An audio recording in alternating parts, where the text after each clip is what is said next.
Good morning all student.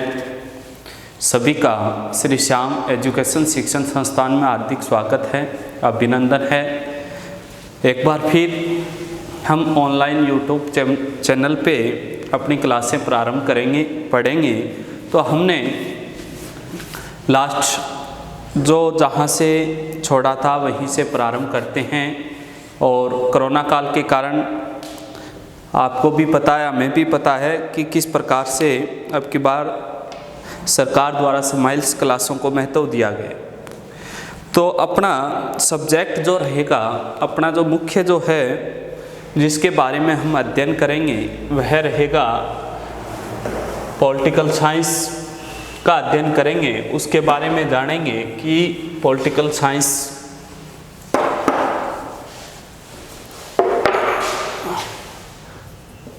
राजनीति विज्ञान अपनी जो क्लास रहेगी, मुख्य जो क्लास है, प्रमुख जो क्लास है वह बीए फर्स्ट और बीए बीएड फर्स्ट। और अपना जो पॉइंट है वह रहेगा समानता।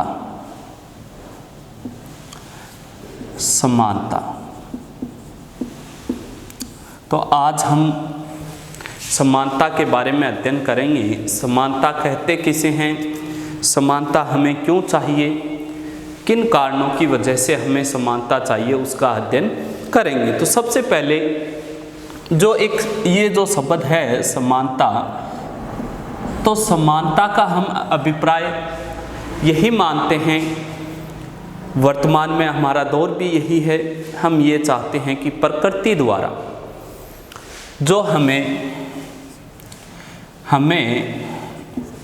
जो स्वतंत्रताएं दी गई, स्वतंत्रता के अर्थ में क्या अर्थ लेते हैं, हम समानता लेते हैं।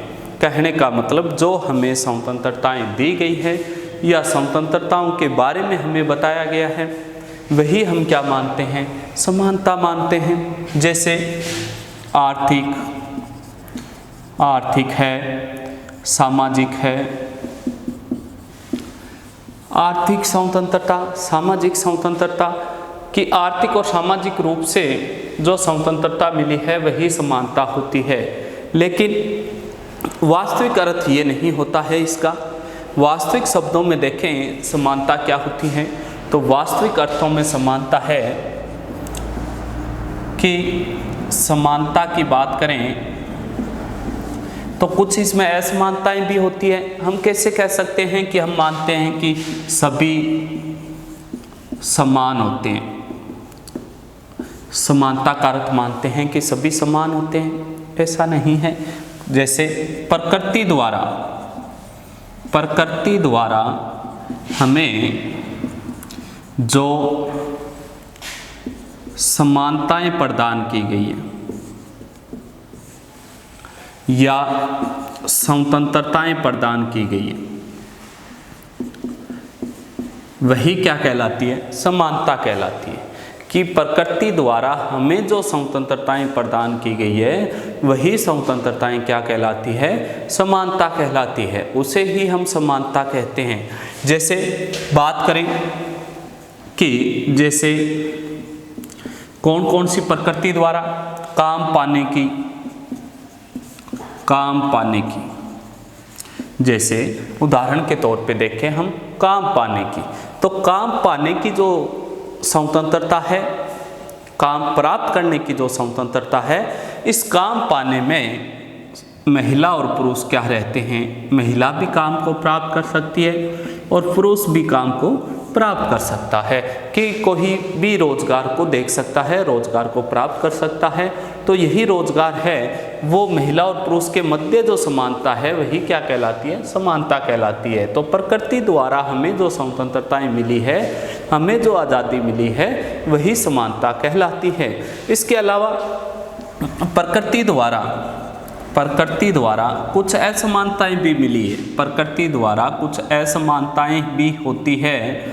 तो उनके आधार पे हम क्या नहीं हैं, समान नहीं है कि प्रकृति हमें जो स्वतंत्रता देती है, जैसे काम करने की या फिर बात करें पैसा चुनने की, तो ये जो है रोजगार चुनने की, ये समानता है। न्याय की बात करें, जैसे बात कर रहे हैं प्रकृति द्वारा हमें क्या मिली है, कुछ असमानताएं भी मिली है, जिसमें हम ये नहीं कह सकते कि महिला और पुरुष क्या होते हैं, समान होते हैं। तो समानता का जो अर्थ है, समानता का जो अर्थ हमने पढ़ा, वो जहाँ तक पढ़ा वो एकदम सही पढ़ा था, इसमें किसी भी प्रकार की कोई दोहराई नहीं है। कहने का मतलब है कि जैसे परिभाषा तात्पर्य देखें कि राज्य के सभी व्यक्तियों को समानता क्या कहेगी, समानता क्या कहती है, राज्य के सभी व्यक्तियों को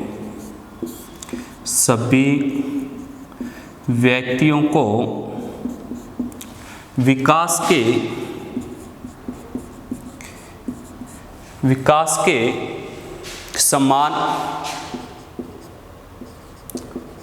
व उचित अवसर हमें जो प्रदान किए जाएं, अवसर हमें प्रदान किए जाएं। तो वास्तविक अर्थों में समानता क्या हो गई कि जिस राज्य के, जिस देश के हम निवासी हैं, जहां हम रहते हैं, उस राज्य के अंदर राज्य के सभी व्यक्तियों को विकास के, जो हम विकास कार्य करते हैं, या उस व्यक्ति का संपूर्ण रूप से विकास हो सके, चाहे वो बौद्धिक स्तर से हो, चाहे मानसिक स्तर से हो, चाहे शारीरिक स्तर से हो। कहने का मतलब है कि बौद्धिक, मानसिक और शारीरिक तीनों दृष्टि से जो हमें अपना विकास करने के जो अवसर मिलेंगे, वही समानता है। क्या कहती है समानता का तात्पर्य क्या निकला है, हमने इसका परिचय पढ़ा, जाना, पीछे जाना कि हमें जो स्वतंत्रता मिली होती है उसका हम वास्तविक यही अर्थ निकालते हैं कि वही क्या समानता है। तो ये मायने नहीं रखता है, क्योंकि समानता वो होती है प्रकृति द्वारा हमें जो स्वतंत्रताएं मिली होती है वो समानता होती है, जैसे काम पाने की। इसके अलावा ये कह रहा है कि प्रकृति द्वारा कुछ असमानताएं भी होती है, महिला और पुरुष को हम समान नहीं कर सकते। फिर क्या कह रहा है, समानता राज्य के सभी व्यक्तियों को विकास के समान उचित अवसर प्रदान करेगा, तभी वो क्या कहलाएगी, समानता कहलाएगी। कहने का मतलब है कि महिला पुरुष को भी रोजगार मिले। इसके अलावा जैसे बात करें कि उनको समान कार्य हेतु समान वेतन मिले, वही समानता कहलाती है। इसके अलावा जैसे बौद्धिक स्तर से, मानसिक स्तर से, शारीरिक स्तर से भी क्या है, जो उचित अवसर मिलेंगे वही समानता है। क्योंकि प्रकृति है वो बौद्धिक स्तर से भी क्या है, असमान है, क्योंकि सभी बात करें कि समान नहीं है। किसी की बौद्धिक क्षमता है वो तेज होती है, किसी की बौद्धिक क्षमता कम होती है। तो जो जिसके पास बौद्धिक क्षमता है, जो बुद्धि है उसके पास, उस बुद्धि के अनुसार उसे समान अवसर दिए जाएं, उसका विकास किया जाए, वही समानता है। क्योंकि बात करें कि बौद्धिक स्तर पे हम समान नहीं हैं, मानसिक स्तर पे समान नहीं है, और किसी बनावट के आधार पे भी हम क्या नहीं है, समान नहीं है। कोई दुबला है, कोई मोटा है, कोई नाटा है, कोई लंबा है, तो इसके आधार पे भी हम क्या नहीं हैं, समान नहीं हैं। लेकिन जो हमारे पास है, जो हमें विकास करने के लिए राज्य सरकार द्वारा जो विकास हेतु अवसर दिए हैं, वही क्या है, समानता है, समानता कहलाती है। अब हमने पढ़ा कि समानता के बारे में बेसिक जानकारी हमने प्राप्त की। इसके बाद देखो आपसे पूछ ले कि समानता के प्रकार की समानता है वो कितने प्रकार से हम प्राप्त कर सकते हैं, या समानता को प्राप्त करने के अवसर कौन कौन से हैं, ये भी कह सकते हैं। तो पढ़ेंगे कि समानता के विभिन्न पक्ष, समानता के विभिन्न पक्ष क्या पढ़ेंगे, समानता के विभिन्न पक्ष हैं, कौन कौन से पक्ष हैं उनका अध्ययन करेंगे, या कह सकते हैं आयाम। क्या कह सकते हैं कि समानता के आयाम, समानता के कौन कौन से हैं। तो देखें वर्तमान समय में संवैधानिक दृष्टि से देखें तो 4 प्रकार। वर्तमान समय में इसे कितने भागों में बांटा है कि वर्तमान समय में कह सकते हैं संवैधानिक दृष्टि से। किस दृष्टि से? संवैधानिक, किस संवैधानिक दृष्टि से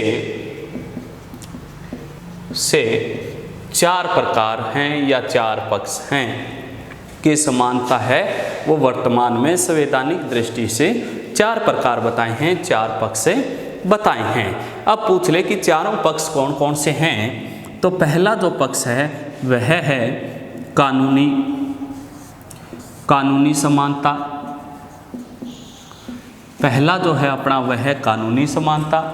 दूसरा आपसे पूछ ले तो हम कहेंगे सामाजिक समानता, सामाजिक समानता। तीसरा हमसे पूछे कि समानता का तीसरा पक्ष कौन सा है, तीसरा आयाम कौन सा है, तो हम कहेंगे आर्थिक समानता, आर्थिक समानता। पहला कानूनी, दूसरा सामाजिक, तीसरा आर्थिक, चौथा राजनीतिक। चौथा कौन सा है? राजनीतिक समानता। तो हमने पढ़े कि सामाजिक समानता के 4 वर्तमान में संवैधानिक दृष्टि से 4 आयाम, 4 पक्ष होते हैं। कानूनी समानता, सामाजिक समानता, आर्थिक समानता और राजनीतिक समानता। तो सबसे पहले इसमें जो आ रहा है वो है कानूनी समानता। इसका हम अध्ययन करेंगे कानूनी समानता किसे कहते हैं और इसको हम किस प्रकार से प्राप्त कर सकते हैं। तो देखो साधारण अर्थों में हम देखें तो साधारण कानूनी समानता का अर्थ क्या निकलता है, उसके पहला है कानूनी समानता। कानूनी समानता की वैधानिक दृष्टि से क्या अर्थ निकलेगा इसका? कानूनी समानता का अर्थ पूछ लिया हमसे तो हम क्या कहेंगे? अर्थ क्या होता है कि वैधानिक दृष्टि से, वैधानिक दृष्टि से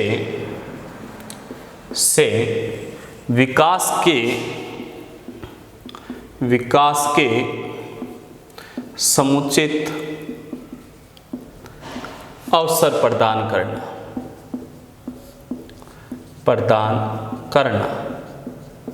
क्या होता है कानूनी समानता का अर्थ? आपसे पूछ ले कि वैधानिक दृष्टि से विकास के समुचित अवसर प्रदान करना, कहने का मतलब है कि कानून बनाकर, इस प्रकार के नियम बनाकर क्या करें कि सरकार द्वारा अपनी जो है लोकतांत्रिक प्रणाली द्वारा इस प्रकार के नियम, इस प्रकार के कानून बनाकर क्या करना है कि सभी को, महिला और पुरुष को, सभी को समान अवसर प्रदान करने हैं। वही क्या कहलाती है? कानूनी समानता कहलाती है। तो कानूनी समानता। अब कानूनी समानता में पूछ ले कि कानून के जैसे कौन कौन सी, इसे हम कह सकते हैं विधि का शासन। क्या कह सकते हैं? विधि का शासन की कानूनी समानता को हम क्या कह सकते हैं? विधि का शासन कह सकते हैं। इसमें पूछ ले कौन कौन सी हमें दी जाए तो कानून के समक्ष समानता। सबसे पहली कौन सी समानता है? कानून के समक्ष समानता।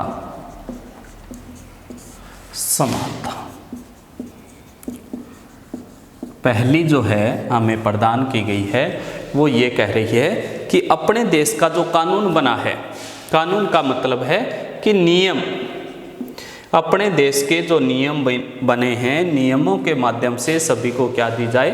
समानता दी जाए। जैसे बात करें, क्या कह रहा है? ये कह रहा है कि सभी पर नियम एक जैसे लागू किए जाएं।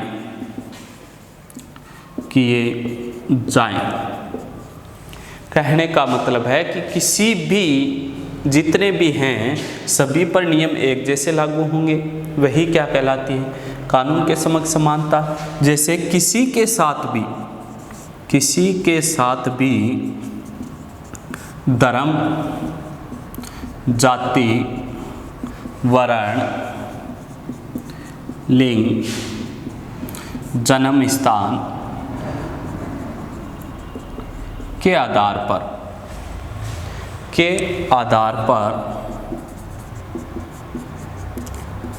भेदभाव न किया जाए। कहने का मतलब कि सभी पे एक जैसे नियम वगैरह लागू होने चाहिए। धर्म के नाम पे कहने का मतलब नियम है, उसमें सभी समान हैं। जाति, वर्ण, लिंग, जन्म स्थान, इसके आधार पे सभी क्या हैं, हम एक समान हैं, हमें समानता को प्रदान किया गया है। इसके अलावा जैसे कहने का मतलब देश का प्रधानमंत्री से लेकर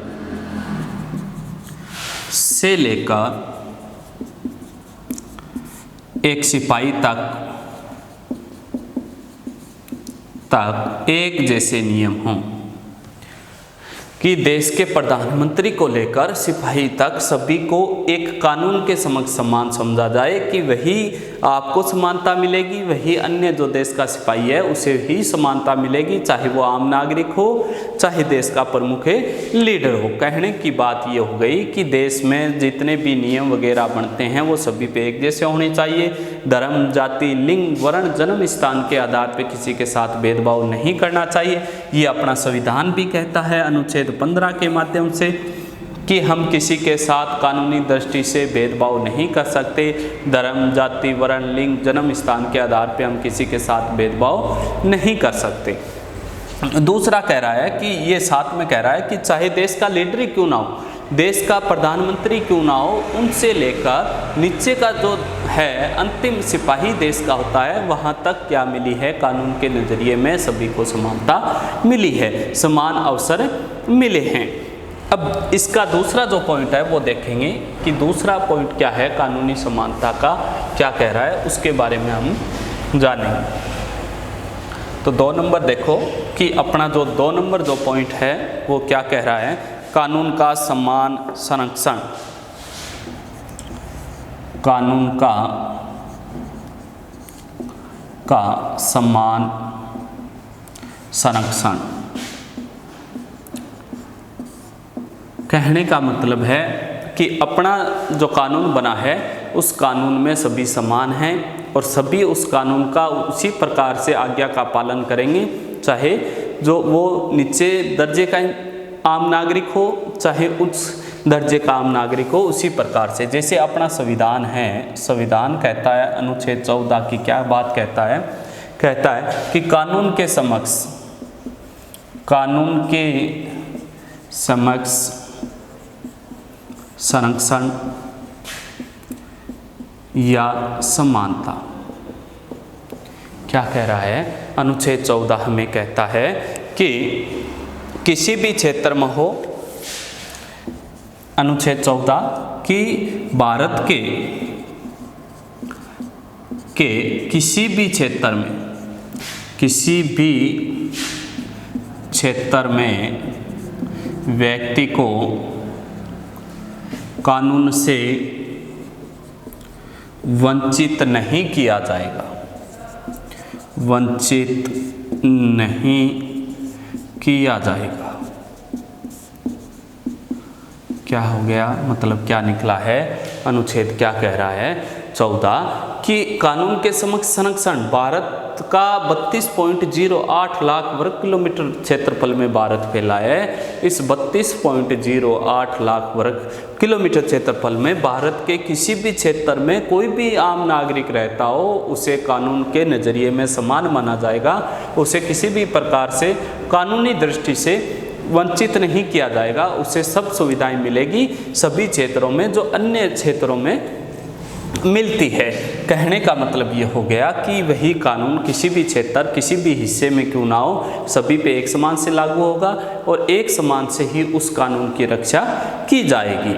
तीसरा हमसे पूछ ले, तीसरा कह रहा है कर्तव्यों के प्रसंग में समानता। कर्तव्यों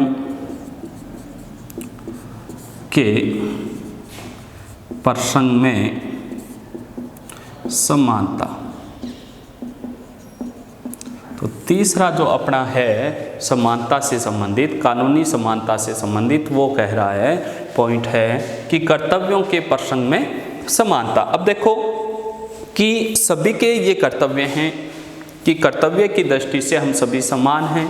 कहने का मतलब है कि भारत अनेक धर्मों का देश है, अनेक धर्म भारत देश में है, निवास करते हैं। तो अपना कर्तव्य ये है कि सभी धर्म निरपेक्ष देश है भारत को कैसा देश बनाए रखें, धर्म निरपेक्ष। कानून की दृष्टि से अपने को धर्म निरपेक्षता जो मिली है, तो धर्म निरपेक्ष देश रखें भारत को, किसी भी प्रकार से धर्म की दृष्टि से भेदभाव न करें। इसके अलावा अपना ये कर्तव्य बनता है कि वर्ण मतलब रंग, श्वेत और अश्वेत दो प्रकार के होते हैं। तो श्वेत और अश्वेत के आधार पे भी हम किसी के साथ क्या न करें, भेदभाव न करें, ये भी अपना कानून कहता है। इसे कह सकते हैं रंग भेद की नीति न अपनाएं। कर्तव्य बनता है अपना क्या न अपनाएं, रंग भेद की नीति को न अपनाएं। इसके अलावा जैसे कर्तव्य बनता है कि राष्ट्र ध्वज का सम्मान करें, कि राष्ट्र ध्वज का सम्मान करना, ये भी है, कानूनी प्रक्रिया भी है, लेकिन अपना कर्तव्य बनता है देश के राष्ट्रीय ध्वज का सम्मान करना, राष्ट्रगान का सम्मान करना या राष्ट्रगीत का सम्मान करना। तो हमारा कर्तव्य भी है, हमारा कानूनी प्रक्रिया भी है।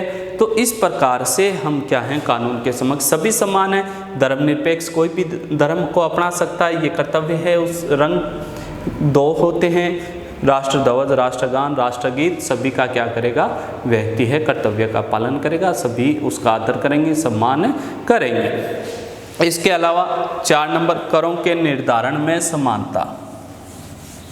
तो 4 नंबर जो कानूनी हमें समानता मिली है, करों के निर्धारण में समानता मिली है।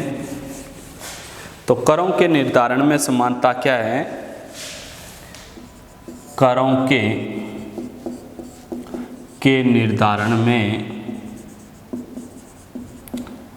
समानता, कानूनी समानता है अपने पास। ये कहने का मतलब है कि अपनी कानूनी समानता के माध्यम से ऐसा प्रोग्राम ऐसा किया गया है कि सभी को कर क्षेत्रों में सम्मान माना जाएगा।